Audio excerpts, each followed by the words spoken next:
Hello crafty friends, welcome back to my channel. Today I am doing a craft with me video. It's been a hot minute since I worked in my San Diego album, so I'm working on two events that we did on a specific day, which would be the US Midway and the Gaslamp district. This is my San Diego travel album, and so I have not finished it. So I have been working in it a little here, little there, and so I'm determined to finish this. So I did 2 whole pages, and I still have maybe 3 more, possibly 4 more, so I'm almost there. Anyway, I've already printed my pictures and measured out where I would like them. For these are interactive pages, so they have flaps that open up, and I do end up adding some tabs just so that whoever's looking at the album can see that there is a way to open. So these here are pictures. I kind of made them look like Polaroid frames, pictures of my sons, and the first picture is just like the first glimpse of what you see when you walk up to it. It's huge. And then I can't remember what paper pad I used. I think it's a Smithcraft. I can't remember what brand it is, but it's from Michaels, and they were having a sale, and I believe it was like $4.99, so I grabbed a bunch of paper pads.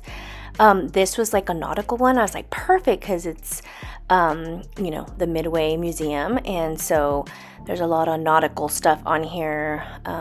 So it was perfect. It had all these little flags, and I added these pictures here, and I'm not sure yet. I might go back and add some QR codes here in these 2 pictures here, where they decided to go on this virtual reality ride where they, you know, the chairs move and they use a fan so you feel the air. It's pretty funny.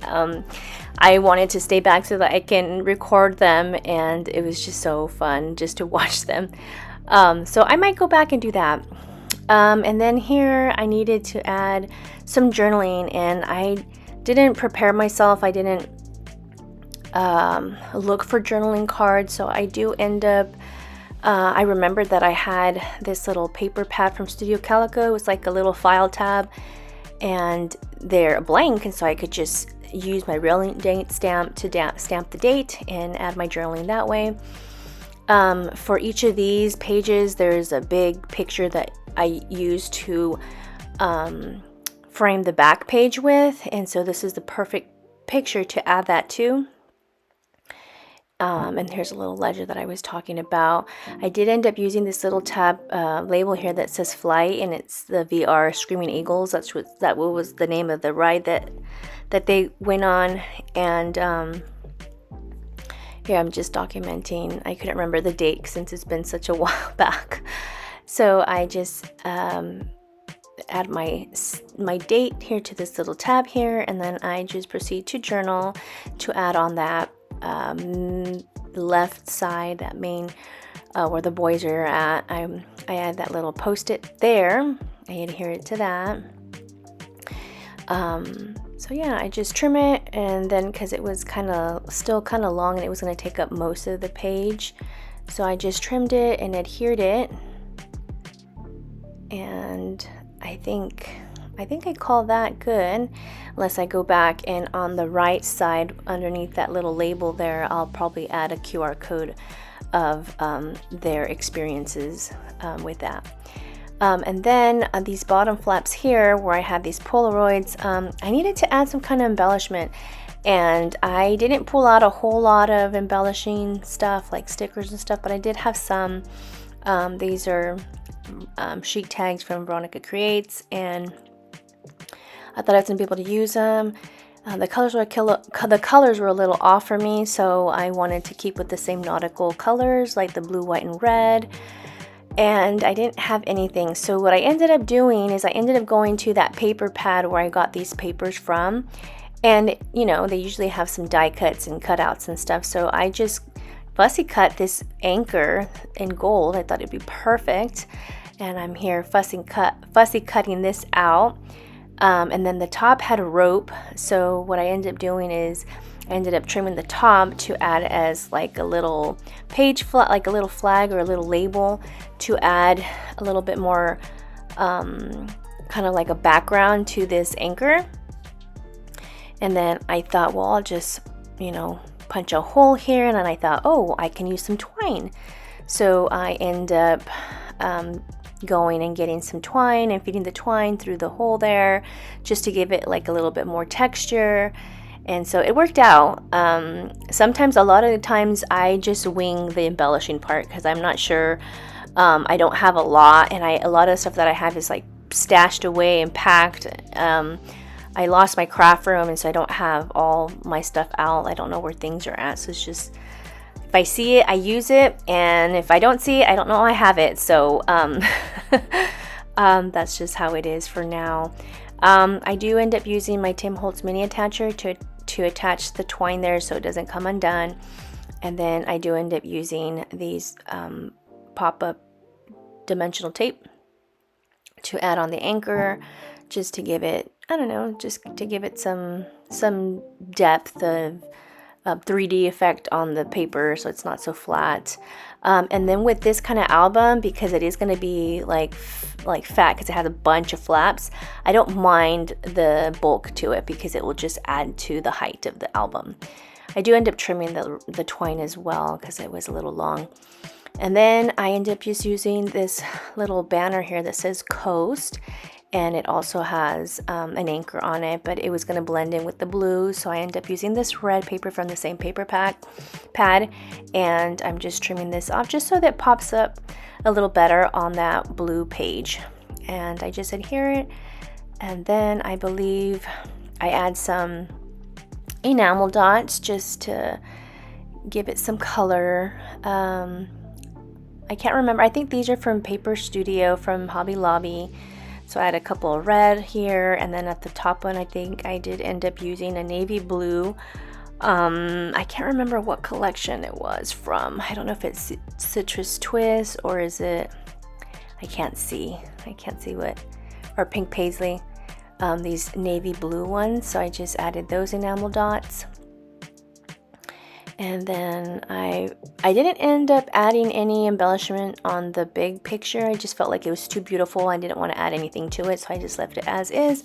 And then I'm moving on to the Gaslamp district, downtown San Diego. It's historical, and so we actually walked from the Midway to the Gaslamp district. And so it was just nice just to go and just look around, look at all the buildings and all the different art structures and just the murals that are on buildings. And it was just a really nice walk, just enjoying the weather and just being together. I always add a picture of my family walking ahead of me just because I like just to take pictures of everyone. I'm hardly in the pictures because I'm the one that's actually taking the pictures. So from time to time I have to remind my kids, hey, can you take a picture of me and your dad, or can you take a picture of me here, or whatever, because I do want to be able to document myself as well. I know that's a thing that us family historians struggle with, since we're always the one behind the lens, behind the camera taking the pictures. But don't forget to include yourself. So for this part here on the right hand side, I didn't know what to add in that spot. I ended up finding a pineapple, and I was like, perfect, since we're eating. We ended up going to this restaurant, and it was the Gaslamp burger, so we just had to order it. It looked delicious, it looks yummy. And then I added this little journaling card that says we travel. I'm trying to remember where I got that from. I think that's Mediterranka Designs. She has some free printables on her website. If I can remember to link that on there, I'll go ahead and do so. And then I believe I just add washi tape to the top piece. And then once I turn the page around, there's this one spot that I needed to add in there, and it's just a picture of the main road where all the restaurants are on. So I wanted to definitely take a picture of that. And then I just add like a just like a mat, kind of like a border. So I have like two different kinds of scrapbook paper just so that the picture pops. And then I found this die cut sunshine. I think it's from, I'm trying to remember. It's a very bright, bold collection. Is it Bella Boulevard? No, I can't remember. If I can remember, I'll put it down in the link. I'll put a link of the collection. It's an older collection from American Crafts. And then here is, oh, I think it's Sunshine Boulevard collection, I want to say, but I could be wrong. I'll check it out.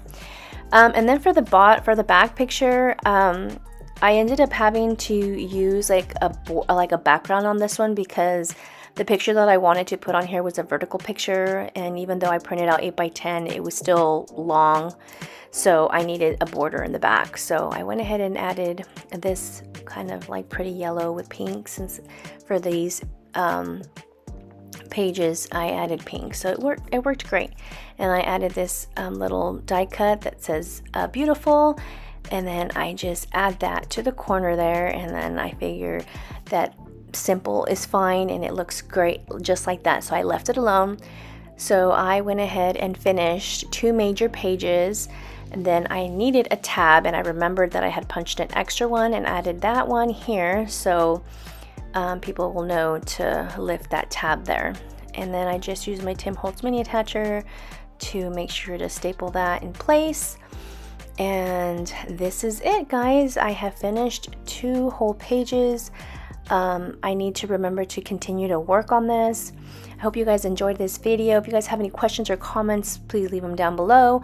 I will be having my project like video hopefully up a Wednesday or Thursday, so be on the lookout for that. All right, have a wonderful day and enjoy the rest of your week, and I hope to see you guys in the next crafty video. Bye, guys.